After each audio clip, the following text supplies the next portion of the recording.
Good morning guys. இன்னைக்கு என்ன பார்க்க போகிறோம்னு பார்த்தீங்கன்னா, இன்னைக்கு இந்தியா விசஸ் பங்களாதேஷ்கான மேட்சை பார்க்க போகிறோம். நான் சொன்ன மாதிரி போன மேட்ச் இந்தியா ஆப்கானிஸ்தானை ஆல் அவுட் பண்ணிட்டாங்க. சூரியகுமார் ஆடினாரு, கோலியும் கொஞ்சம் டீசெண்டாக ஆடிருக்காரு, பும்ரா உங்களுக்கு விக்கெட் எடுத்து கொடுத்துருக்காரு. இந்தியா ஒரு சூப்பர்பான ஒரு விக்டரி. நான் சொன்ன சேஞ்சு கரெக்டாக பண்ணியிருக்காங்க. சிராஜ் விளையாடலை, அதுக்கு பதிலாக குல்தீப் யாதவ் உள்ள வந்து அவரும் நல்லா பர்ஃபார்மன்ஸ் பண்ணியிருக்காரு. ஒரு சூப்பரான ஒரு மேட்ச்னு சொல்லலாம். கொஞ்சம் பேட் அண்ட் பால் ரெண்டுத்துலையும் அக்ஷரோட பர்ஃபார்மன்ஸ் இந்த இயர் சூப்பராக இருக்குன்னு சொல்லலாம். வாங்க இந்தியா vs பங்களாதேஷ் ரிவ்யூக்குள்ளே போவோம்.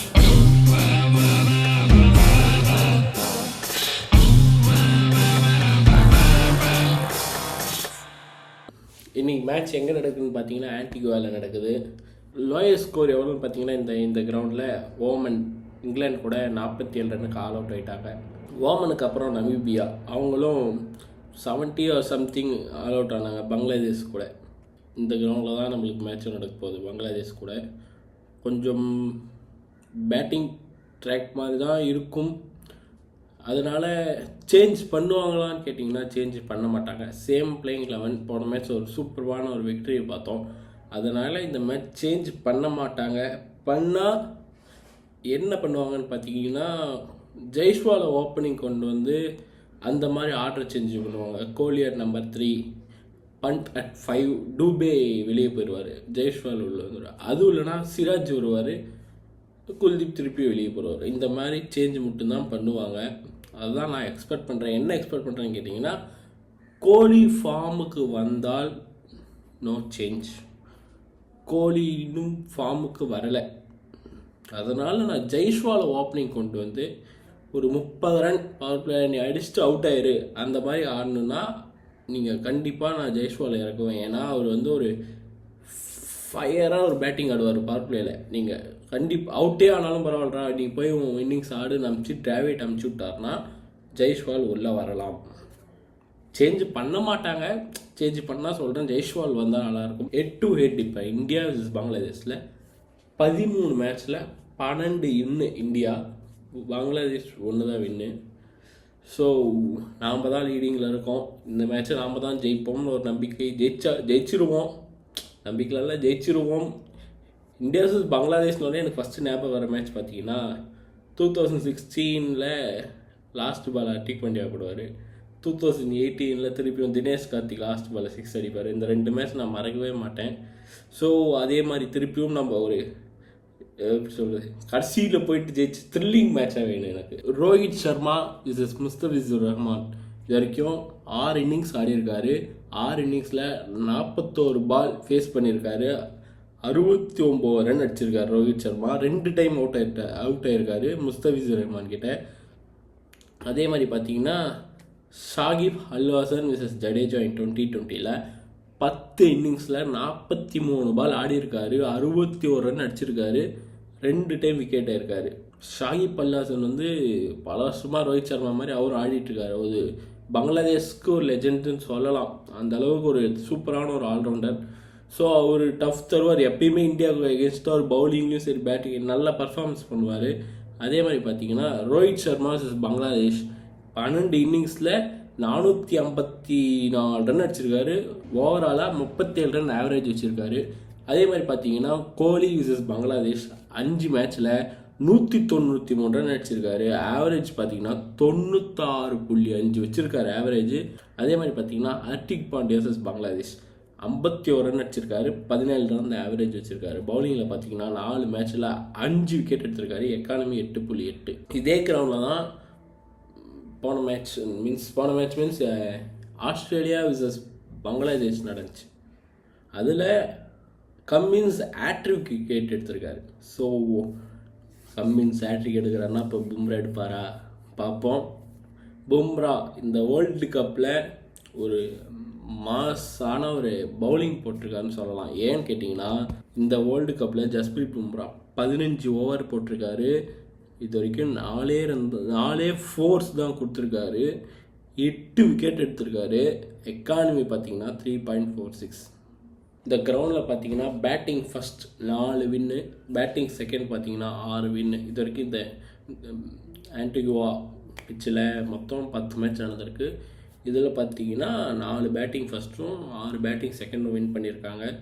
ஸோ ஒரு டாஸ் வின் பண்ணி நான் வந்து இந்த மேட்ச் கண்டிப்பாக பேட் பண்ணலான்னு இருக்கேன். என்னடா நானும் தான் கேட்காதீங்க, பங்களாதேஷ்க்கு அகேன்ஸ்டாக ஒரு 200 ரன் இந்த பிச்சில் 170 190ன்றாங்க. அதே மாதிரி பார்த்தீங்கன்னா ஆப்கானிஸ்தான் கூட 160ன்னு சொன்னேன், ஆனால் 180 எட்டுன்னு போயிட்டாங்க. ஸோ இந்த மேட்ச் 180ன்னு சொல்லலாம். 200 எட்டுன்னு போனால் நம்ம 200 ரன் அவங்களால கண்டிப்பாக சேஸ் பண்ண முடியாது. நம்ம பவுலர் பும்ராவே 4 ஓவர் போட்டால் 20 ரன் தான் தருவார்.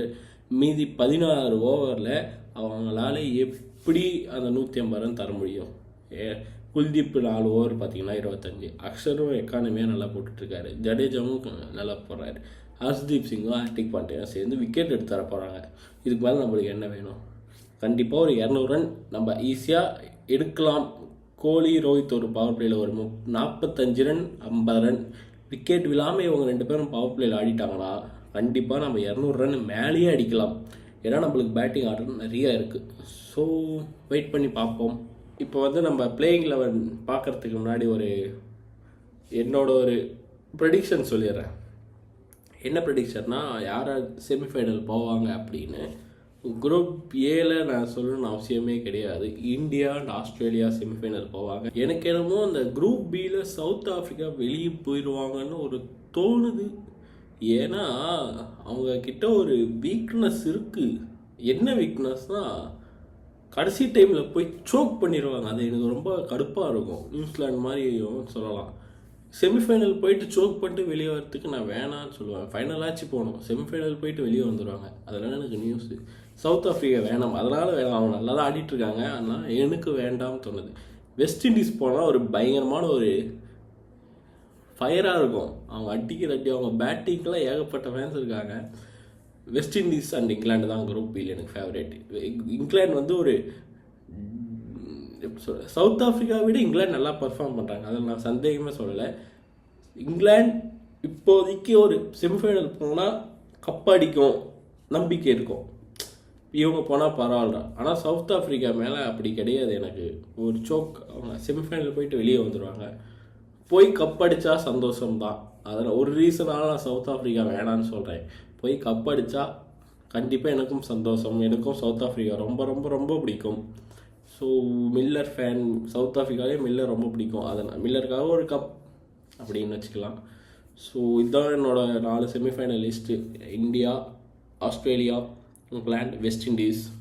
ஸோ வெஸ்ட் இண்டீஸ் ஜெயித்தாலும் சந்தோஷம், ஆஸ்திரேலியா தவிர யார் ஜெயித்தாலும் சந்தோஷம் எண்ணத்தில் தான் சுற்றிட்டு இருக்கேன் நான். ஸோ அதனால் யார் வேணால் ஜெயிக்கட்டும், ஆஸ்திரேலியா மட்டும் ஜெயிக்கக்கூடாது. ஓகே, இப்போ நம்மளோட பிளேயிங் 11 போயிடுவோம். ஃபஸ்ட்டு பார்த்தீங்கன்னா விக்கெட் கீப்பர். இந்த மேட்ச் நான் ஒரே ஒரு விக்கெட் கீப்பர் தான் வச்சுருக்கேன், ரிஷப் பண்ட். பேட்டர்ஸ் பார்த்துருவோம். ஓகே, ரோஹித் சர்மா, சூரியகுமார் யாதவ், அப்புறம் பார்த்தீங்கன்னா ரீடே. ஸோ கோலி இந்த மேட்ச் நான் எடுக்கலை. போன மேட்ச் நான் சொன்னேன் கோலியா ரோஹித்தான்னு, அதில் நான் கோலி எடுத்துட்டேன். இந்த மேட்ச் ரோஹித்தா கோலி கேட்டால் நான் ரோஹித் சொல்லுவேன். அதுக்கு ஒரு ரீசன் இருக்குது, மேட்ச் பார்க்கும்போது புரியும். கோலி அடிச்சிட்டாருன்னு நேரம் அடிக்காதீங்க, அதுக்கு ஒரு ரீசன் இருக்குது. ஸோ மேட்ச் மாற்றி 2 பேர் வச்சுக்கலாம், யார் பர்ஃபார்ம் பண்ணட்டேன். ஸோ அதனால தான் 2 பேரையும் வச்சா இன்னொருத்தர் கம்மியாகுது. அதனால் நான் 2 பேர்த்தில் யாரோ ஒருத்தர் மட்டும் வைக்கலான்னு இருக்கேன். ஸோ ஆல்ரவுண்டர்ஸில் பார்த்தீங்கன்னா நம்மளுக்கு எப்படி ஜடேஜாவோ அந்த மாதிரி அதில் சாகிப் அல் ஹசன், அப்புறம் பார்த்தீங்கன்னா அக்ஷர் பட்டேல், அதுக்கப்புறம் பார்த்தீங்கன்னா கேப்டன் ஹார்திக் பாண்டியா. இந்த மேட்ச் அவர் தான் நான் கேப்டன், போன மேட்ச் அவர் தான், இந்த மேட்ச் அவர் தான் வைக்க போகிறேன். ஸோ அதுக்கப்புறம் ஹுசைன், ஒரு ஆல்ரவுண்டர்.